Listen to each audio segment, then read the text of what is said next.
Hello student, आज biology की class में हम कक्षा 11 का कोशिका चैप्टर लेके आए हैं। इसमें बेसिक सारी चीज़ें बताएंगे, कोशिका क्या होता है और इसके कौन जनक है।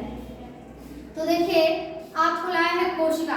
ये जो कोशिका है ये क्या है? कोशिका को जीवन की इकाई भी कही जाती है, क्योंकि जो कोशिका होती है वह सभी जीवों का आधार होता है।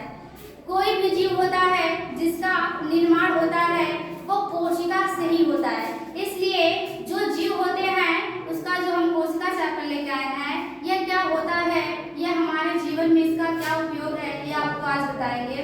तो देखिए, कोशिका क्या है। कोशिका का डिफिनीशन होता है कि किसी भी जीव की संरचनात्मक और क्रियात्मक, इसमें दो चीजें आती है। एक आता है संरचनात्मक और दूसरा आता है क्रियात्मक। एक आता है संरचनात्मक का मतलब होता है जो कोशिकाएं होती है जो आपस में जुड़ती है तो एक संरचना बनाती है, इसलिए इसको कहते हैं संरचनात्मक। दूसरा आता है आपका क्रियात्मक। वो होता है जब कोशिकाएं आपस में मिलती हैं तो कार्य करती हैं। कार्य जैसे देखने का, सुनने का, चलने का, ये जो सारा कार्य करती है यह कोशिका ही करती है। अर्थात कोशिकाएं ही संरचना बनाती है और कोशिकाएं ही कार्य करती हैं, इसलिए कोशिका को संरचनात्मक और क्रियात्मक इकाई कही जाती है। समझ पाए आप लोग कोशिका क्या होता है?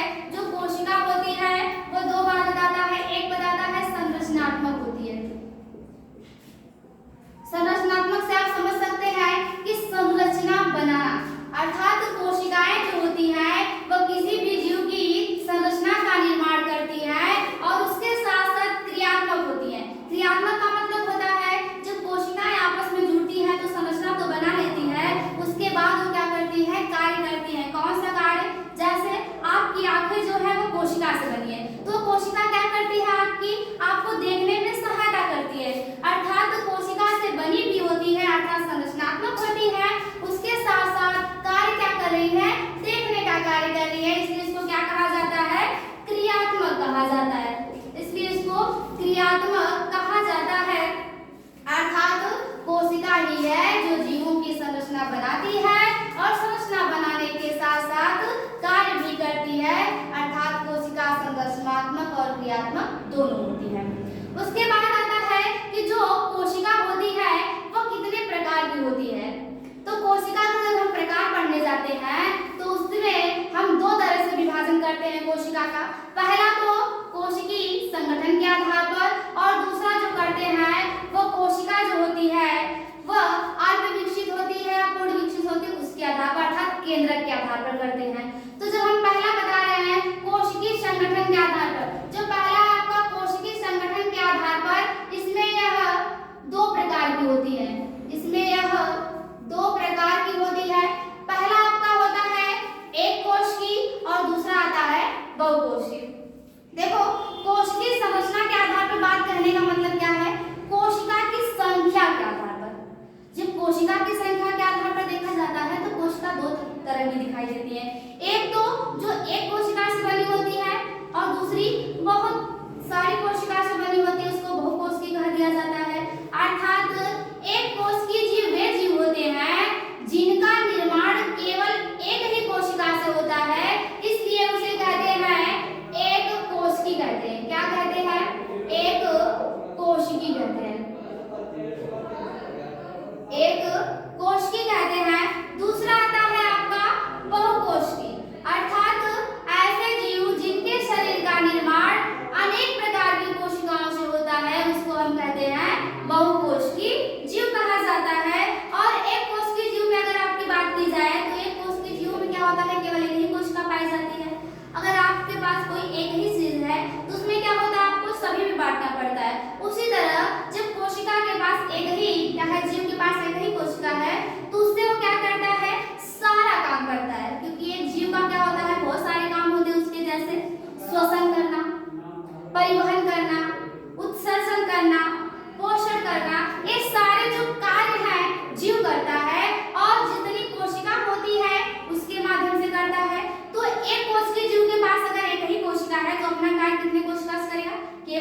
एक कोशिका से करेगा। और बहुकोशिकी के पास अगर दो कोशिकाएं क्या दो से अधिक कोशिकाएं हैं तो अपना कार्य अलग अलग कोशिकाओं के माध्यम से करते हैं।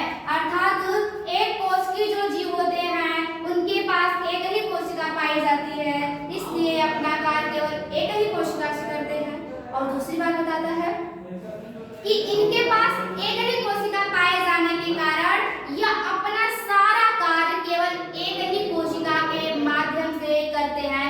जैसे उदाहरण के रूप में आ जाता है आपका जीवाणु है, विषाणु है, पैरामीशियम है, यूग्लिना है। ये सारे जीव एक कोशिकीय होते हैं जो हमें दिखाई नहीं देते हैं क्योंकि वह केवल एक ही कोशिका से बने होते हैं और एक कोशिकीय जीव कभी दिखाई जल्दी नहीं देते। लेकिन एक ऐसी भी कोशिका होती है जो एक कोशिकीय होने के साथ साथ दिखाई देती है। जैसे आपने सुना होगा शुतुरमुर्ग का जो अंडा होता है वह एक कोशिकीय तो होता है और दिखाई भी देता है। अर्थात इसका मतलब है सभी एक कोशिकीय जीव दिखाई नहीं देते, लेकिन कुछ ऐसी संरचनाएं होती है जो दिखाई देती है। दूसरे नंबर पे आता है हमारा बहुकोशिकीय। दूसरे नंबर पे आता है बहुकोशिकीय। ये जो बहुकोशिकीय होता है यह अनेक प्रकार की कोशिकाओं से मिलकर बने होते हैं, इसलिए इन्हें कहा जाता है बहुकोशिकीय। देखो बहु का मतलब क्या हो जाएगा, एक से अधिक मतलब बहुत सारे, और कोशिकीय का मतलब कोशिका।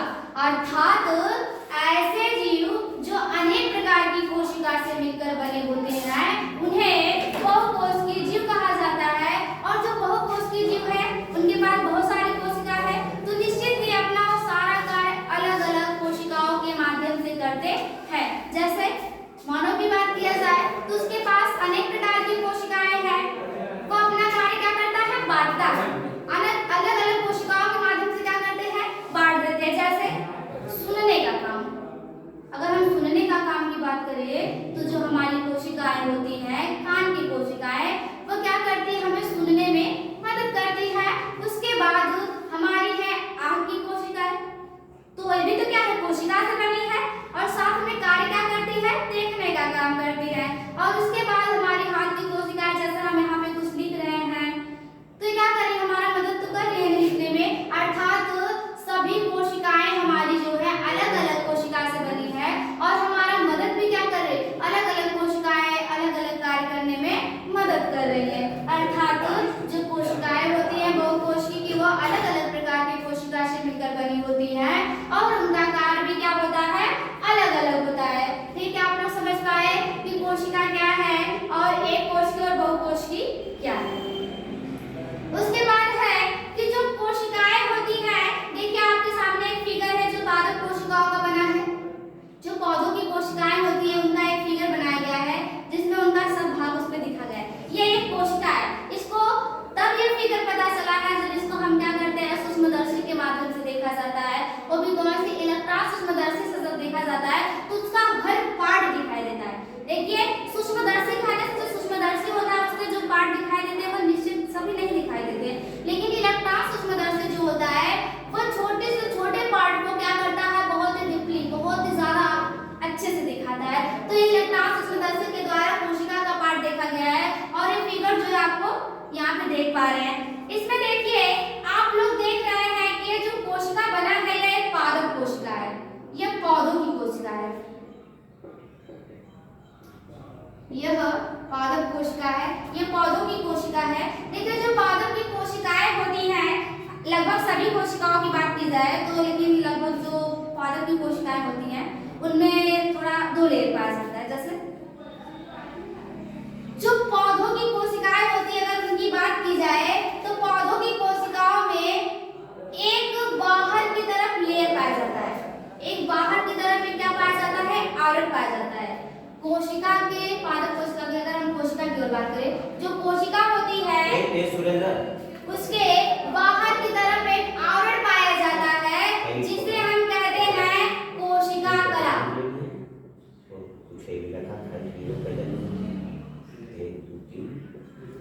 किसी भी कोशिका के बाहर पाए जाने वाले आवरण को कोशिका कला कहा जाता है। यह जो कोशिका कला होती है ये सारे कोशिकांगों को चारों तरफ से क्या करती है, घेरने का काम करती है।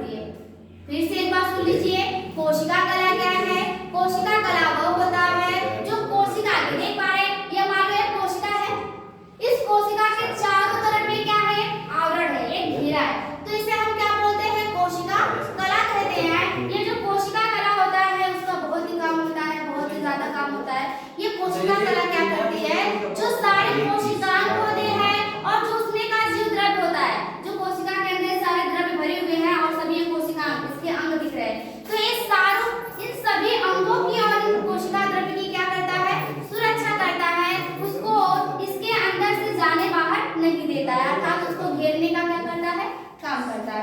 उसके बाद इस कोशिका के ऊपर भी एक लेयर पाया जाता है, इस कोशिका के ऊपर भी एक लेयर पाया जाता है। इस लेयर का नाम है कोशिका भित्ति, इसका नाम है कोशिका भित्ति इसे कहते हैं। यह केवल पौधों में पाया जाता है। यही समझा रहे हैं आपको कि कोशिका कला तो दोनों पाया जाएगा, जंतुओं में भी पाया जाएगा और पौधों में भी पाया जाएगा, लेकिन यह जो आपका क्या है कोशिका भित्ति है, यह केवल पौधों में पाया जाता है, जंतुओं में कभी नहीं पाया जाता है। इसलिए जंतु और पौधे क्या हो जाते हैं, अलग अलग हो जाते हैं। उसके बाद देखिए यह जो कोशिका कला आपने जान लिया, कोशिका के चारों तरफ पाए जाने वाले आवरण को कोशिका कला कहते हैं। उसके बाद दूसरा है कोशिका भित्ति। कोशिका कला के ऊपर, देखो कोशिका कला के ऊपर की बात कर रहा है, कोशिका कला के ऊपर पाए जाने वाले आवरण को कोशिका भित्ति कहते हैं। यह जो कोशिका भित्ति होता है यह केवल पौधों में पाया जाता है, इसलिए जो पौधे होते हैं वो जंतुओं की अपेक्षा क्या होते हैं, ज्यादा मजबूत होते हैं, क्योंकि इनकी कोशिका भित्ति क्या होती है, इसी के कारण इनकी जो कोशिका भित्ति पाए जाने के कारण ये चारों तरफ से मजबूत होते हैं। इसलिए अगर आप भी देखिए कोशिका से बने हैं, जंतु की बात की जाए वो भी कोशिका से बने हैं और पौधे भी कोशिका से बने हैं, लेकिन अंतर क्या आ जाता है कि जो पौधे होते हैं उनमें कोशिका भित्ति पाई जाती है और जो जंतु होते हैं उनमें कोशिका भित्ति नहीं पाई जाती है, जिसके कारण पौधे जो होते हैं जंतु की अपेक्षा क्या होते हैं, ज्यादा मजबूत होते हैं। ये दो चीजें हमने बता दी, एक कोशिका कला और एक कोशिका भित्ति। यहाँ पे देख सकते हैं कोशिका कला आप, यह वाला जो लेयर है सबसे अंदर की तरफ जो चारों तरफ देखिए घिरा हुआ है, जो चारों तरफ घिरा हुआ है यहाँ से, यह आपका क्या है, कोशिका कला है। किसी भी कोशिका के जो सबसे अंदर वाली लेयर होता है, जो अंदर वाला आवरण होता है वो कोशिका कला कहलाता है, और कोशिका कला के जो ऊपर आवरण पाया जाता है वो कोशिका भित्ति कहा जाता है। और एक बात याद रखिएगा, कोशिका भित्ति हमेशा पौधों में पाया जाता है, जंतुओं में कभी नहीं पाया जाता है, इसलिए पौधों को जंतुओं से अलग कर दिया जाता है। इसके बाद है इसके अंदर का भाग समझिए क्या है, जो कोशिका होती है उसके अंदर जो तरलनुमा मतलब द्रवनुमा यह कोशिका है, इस कोशिका के अंदर एक तरलनुमा क्या भरा है, द्रव्य भरा है। जैसे यहाँ पे आप देख सकते हैं इसमें सब तरलनुमा द्रव्य भरा हुआ है, ऐसे ही इस कोशिका के अंदर जो तरलनुमा द्रव्य भरा हुआ है इसे हम कहते हैं जीव द्रव्य। किसी कोशिका के अंदर पाए जाने वाला तरलनुमा द्रव्य जीव द्रव्य कहलाता है। यह जो जीव द्रव्य होता है, इसके अंदर क्या होते हैं, सभी कोशिकांग। कोशिकांग आप कहेंगे कि कोशिकांग क्या होता है, ये नया चीज मिल गया आपको।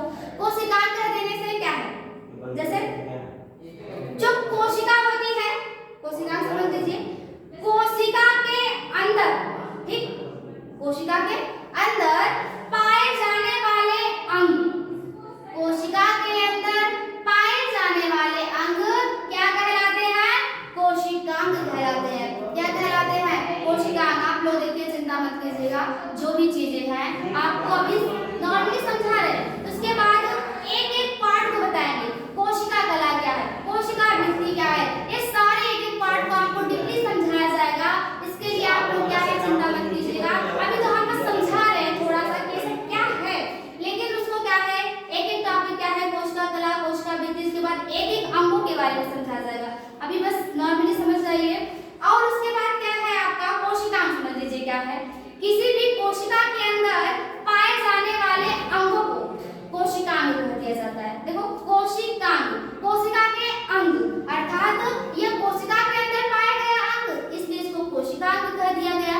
इसी तरह कोशिका के अंदर जो द्रव्य भरा होता है जीवों में पाया गया, इसलिए इसका नाम जीव द्रव्य रख दिया जाता है। देखो कितना सिंपल है, जीवों के अंदर पाए जाने वाले जीव द्रव्य क्या है, द्रव्य को जीव द्रव्य कह दिया जाता है। इसी तरह कोशिका के अंदर पाए जाने वाले अंग को कोशिकांग कह दिया जाता है। बहुत ही सिंपल है, आप लोग समझ सकते हैं कि अगर कोशिका के अंदर जो अंग पाए जाते हैं कोशिकांग कहलाते हैं, जो उनके अंदर द्रव्य भरे होते हैं वह जीव द्रव्य कहलाते हैं। जैसे आप कहेंगे कि कोशिकांग क्या है, तो नाम बता दे रहे हैं आपको, अंतःप्रद्रव्य जालिका। ये देखिए कोशिकांग जो आपको ढेर सारे नलिका नुमा दिख रहा है, आपको ढेर सारे नलिका नुमा दिख रहा है, क्या है, कोशिकांग है आपका, जिसका नाम है अंतःप्रद्रव्य जालिका। उसके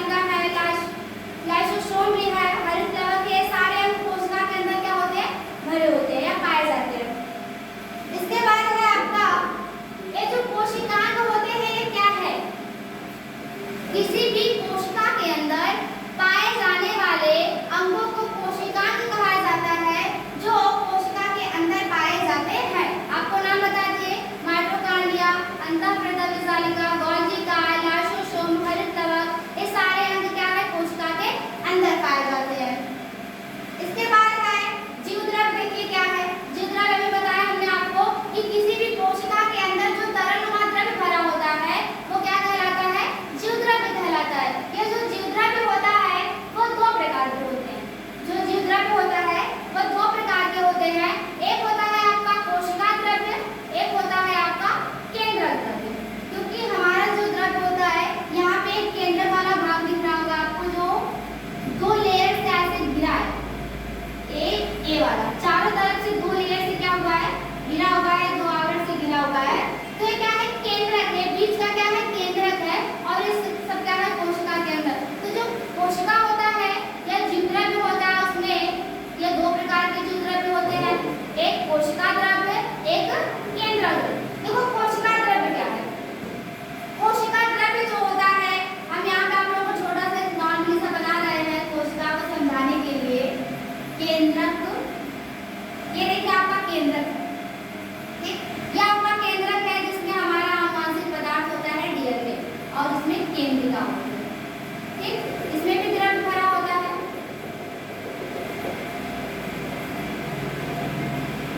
यही सबसे बीच वाला फिगर जो बना है यहाँ पे, ये दो आवरण से बाहर से घिरा होता है, उसके बाद इसके अंदर आनुवांशिक पदार्थ डीएनए पाया जाता है और केंद्रिका भी पाई जाती है। अब हम समझते हैं कि कोशिका द्रव्य क्या है।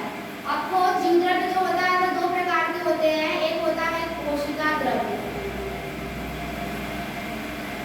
तो कोशिका द्रव्य क्या होता है, कोशिका के अंदर, ध्यान से सुनिएगा कि कोशिका के अंदर पाए जाने वाले तरलनुमा द्रव्य जिसमें सभी कोशिकांग पाए जाते हैं वह क्या कहलाता है, कोशिका द्रव्य।